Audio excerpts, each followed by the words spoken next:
Welcome to Pindar Poetry. We hope you learned something new.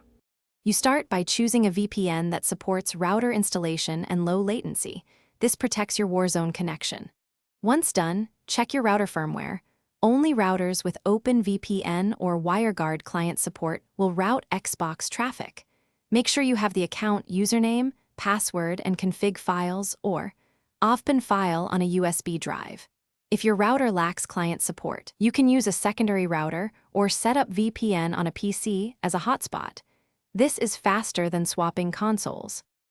Now install the VPN on the router. Flash DDWRT or OpenWRT only if familiar. Backup settings first. Once the firmware supports a client, upload the OFPN or WireGuard config, paste credentials, and select a low-ping server near your target region. Enable route all traffic and the kill switch so Xbox traffic always goes through VPN. Save, apply, and reboot the router. Once the router is back online, confirm VPN IP via any connected device. Before linking your Xbox with the VPN active on your router, connect your Xbox over Wi-Fi or wired LAN to that network. Launch Warzone and check NAT type, ping, and whether matchmaking reflects the desired region.